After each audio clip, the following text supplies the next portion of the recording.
Hey my people, how you doing? Hope you're having a fantastic damn day. Welcome back to the channel.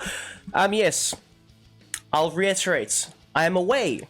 I'm not at my computer, I'm not at my PlayStation, I am not anywhere near this environment. So I am pre-recording stuff. So if some things have already happened or they have failed to happen, I'm not an idiot, I'm just predicting from the past. So, from me to you, some advice. Anyway, we're going to be discussing Spurs and how you can start a realistic career mode with Ange Postecoglou and of course Tottenham. Who you're looking to sign, sell, loan, buy, get rid of. Of course, Eric Dyer. I read like 5 minutes ago he's linked with a move to Bayern. What the heck is Thomas Tuchel doing over there? I mean, to be fair, Harry Kane does have a best friend type relationship with Eric Dyer, so maybe it's more or less that. But again, why? He is that bad for Spurs. Why is he elevating and going to Bayern? Anyway, neither here nor there. That's Bayern's problem. But yes, we'll look at how you can play exactly like Spurs and how you're going to replicate a realistic career mode with Tottenham. Now, of course, as always with these videos, I talk about this little bit here, the realistic tactics. We have replicated and recreated them in the past. The 4-2-3-1 narrow or the 4-2-3-1 wide, depending on which one you go for. I have done them before, so if you want, I will link it at the end of this video right here, right now. Can you hit the like button on that video if you are new to the channel, as well as this one? Subscribe if you are new, that'd be fantastic. But yes, obviously they do play with a 4-2-3-1 as well as a 4-3-3, which in the upcoming weeks I will be looking at how to replicate that system, although I don't think it's too far-fetched or too far different from this one. So we'll have a look, and then I will share it with you guys. So let's hop on into the team.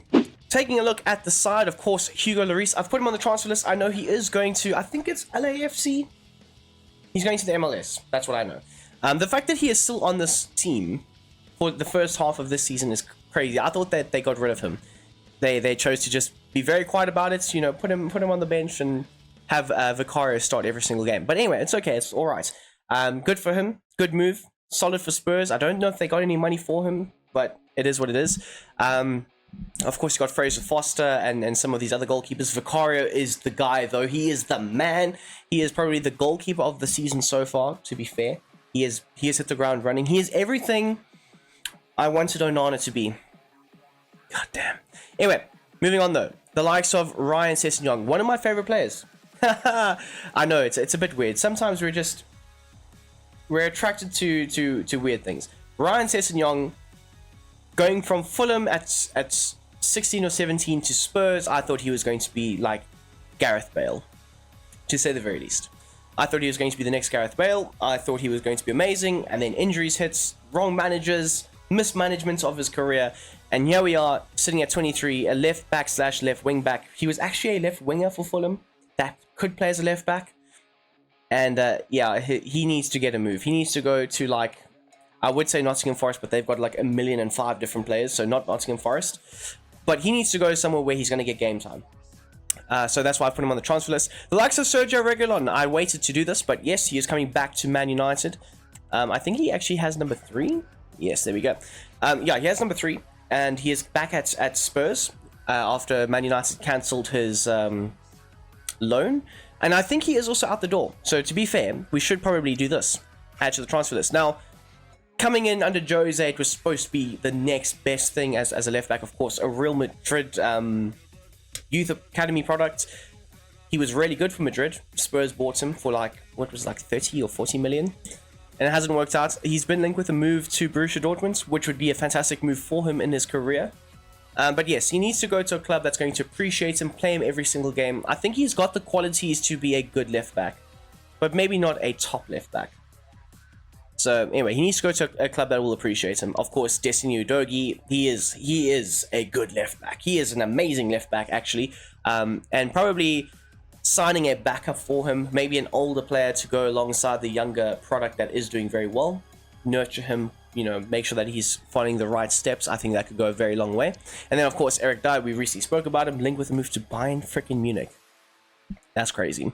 Ben Davies, I would probably not loan him out, put him on the transfer list, but I think Ange quite likes him, and maybe he could be the left back to nurture the likes of Destiny Udogie. Of course, 30 years old, He has been in this side for quite a while.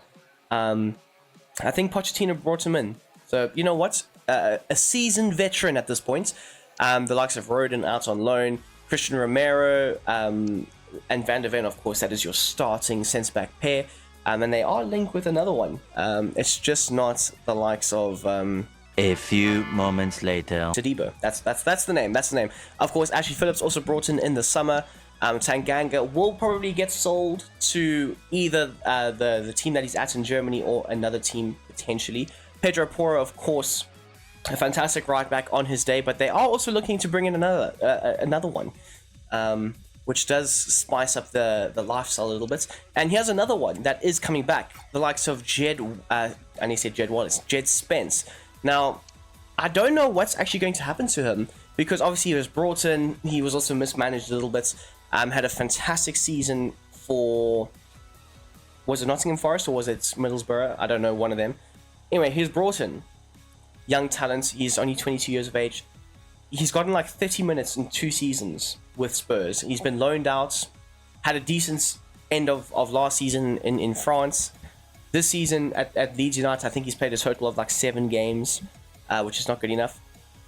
And honestly, I would not be obliged to Ange Postecoglou saying, come in, let's not buy a right back, let's actually see what we got with this kid right here, and let's see if we can use him. So fair play if he does, but maybe he's going. But I think Emerson Royal will be leaving Spurs. I think he's been linked with a move away, so I've added him to the transfer list, as well as Højbjerg, although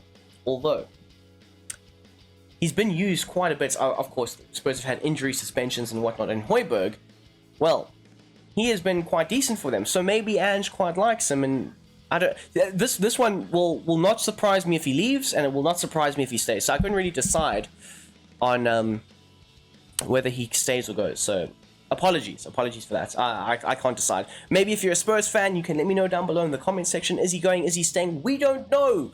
You're gonna tell me though. And then of course we've got Basuma, another fantastic resurgence under Ange. Oliver Skip. I don't know. Again, this is another one. Could he go? Could he stay? He is a youth product. He hasn't played that much. It's a big shakeup that's happening at Spurs at the moment, and I'm here for it. I quite like it. Bentancur, of course, out injured, but again, a very good player, 26 years of age. Recently signed a big deal. I think until 2030. No, that can't be right. So 2028, maybe somewhere around there. But saw a very good product, youth product, signed from. Where did he sign from? He signed from somewhere in France, didn't he? But again, fantastic signing. Great player, physical, strong, carries the ball very well. Very good player. And then, of course, we've got James Maddison and Lo Celso for the number 10 role. I don't think you can go wrong with that. I think Lo Celso was heading out the door, and then Maddison got injured, and then Ange is like, well, let's give Lo Celso a try. And he hasn't been that bad. So again, it's another one that I'm unsure about. If he goes, I wouldn't be surprised, because he hasn't really torn it up for Spurs in the few seasons that he's been there. But if he stays, I would also understand, because he's been decent of late. Moving on, though, to the likes of Perisic. Recently, like, again, 10 minutes ago before recording this, I was reading, Ange was like, he's done very well. His recovery is looking very good, but it's the last we will see of him. So I don't think, with his contract expiring, I don't think Perisic will play again for Spurs. So therefore, I think it's fine if you sell him, maybe, who knows. And then moving on to Son, of course, left-wing striker. It does take a while for him to become a striker. So maybe just don't do that. Keep him as a left wing and then play him as a striker regardless. And then just develop his overalls, make sure he can go up. He is only 30, of course. He went a year back in age, which is great. Of course, also the captain of the club. So, I think for Son and Spurs, you need to build the offense around him. And then another left winger here. They've got a lot of left wingers, to be fair. Brian Hill, also brought in under Conte, mismanaged, misused, abused, but I would probably get rid of him. He is a young talent, of course, 77 overall, 22 years of age, but in a system that's not working for him and an environment that he hasn't felt comfortable in, I think it's probably best to shift him on, get as much money back for him as what you paid for him. I think they paid like 20 million for him or so. But yes, probably getting rid of him is the way forward. And then, of course, you've got Manu Solomon, who recently signed on a free. I think that's a better move for a backup for Son, as well as Brennan Johnson, if you ask me.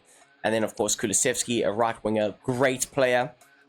He just needs to score a bit more. He needs to have a bit more outlets and outputs to his game, because he does all the small things so well. And then in the final third, like, he'll score a goal and you'll be like, oh, that's amazing. And then the next game, he'll do all the small things again, and then he'll just fluff his lines, or he'll make like a little mistake. So obviously 23 years of age, he looks a lot older than 23, but he's got a lot for him, for his future, for Spurs, under Poch, under Ange. So yes, very solid signing going forward with the likes of Brennan Johnson, who I am envious that he went to Spurs, because even at Nottingham Forest, I really rated him so highly. So good for you, big boy. And then of course we got Richarlison. Now obviously, as you can see here, with the likes of Kane gone, it's Richarlison and Veliz, who also recently scored his first goal for the club the other day when they got absolutely drummed by Brighton. So looking for a striker, I see. I've got some options for your transfer list.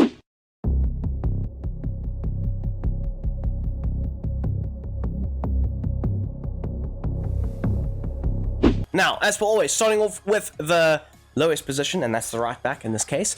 Sasha Bowie, linked with a move to Spurs. Can invert. I witnessed him and his amazing play firsthand against Man United, of course, in the Champions League, Galatasaray. Doesn't have a real face, which does irritate me, but if he does get a move to Spurs, I'm pretty sure eventually he will get a real face.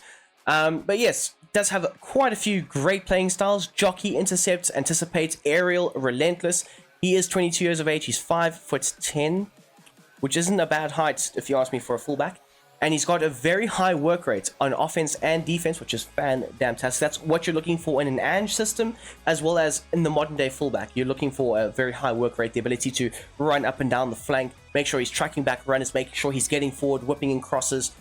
He is a very good player. And I think if they bring him in, he will bench the likes of Pedro Porro, which will be kind of crazy because Porro's been very good. But yes, I wouldn't be surprised if maybe in the summer, maybe not January, but in the summer, we see Spurs make a move like this. And then a very realistic move. Now, it could have happened by the time this video is out. But Radu Dragusin from Genoa, linked with a move, very good, 6'3", high work rate, very quick, very good at also playing out from the back. Everything that Ange Postecoglou wants. This is him. Of course, they were also linked with a move to Todibo, but they've gone for the likes of Dragusin.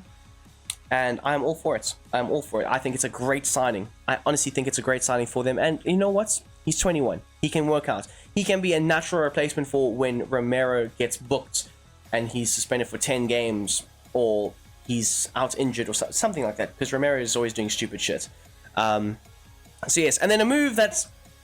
I wouldn't be surprised. But Calvin Phillips is on the list as well. They are looking for a DM replacement for the likes of Basuma. So Calvin Phillips going from being a backup for Rodri to being a backup for Basuma. And I do think that if the likes of Calvin Phillips does move to Spurs, the likes of Højbjerg will be out. That's just how I see it. Or maybe they have both, and Højbjerg plays as a bit more of a box-to-box player, which I personally like him in that role. But yes, Calvin Phillips, I do think he will get a bit more game time though at Spurs. He won't just sit bench and get like 10 minutes here and 3 games later he'll get another 5 minutes. Or it won't be like that. It'll be, you're going to start a few games, we're going to give you a bit more of an opportunity here, and so on. So it could be a good move, or it could be a really bad move if he picks up injuries and doesn't play, and it could work out very horribly. Or alternatively, at the moment with anything that Ange is doing, it's working out. So fair play if it does. If it doesn't, well, your luck's run out. And a shock move though, this one. Conor Gallagher linked with a move from Chelsea to Spurs. Now obviously they are rivals. He is the captain of Chelsea as well. 45 million, 40 million or so. Now I also saw this morning that, you know, Pochettino's doing everything in his power to make sure that he doesn't leave, which is fair. But you can never put anything past Todd Bowie, God knows. 23 years of age, would absolutely fit this Ange system. Big Ange. This would be his guy.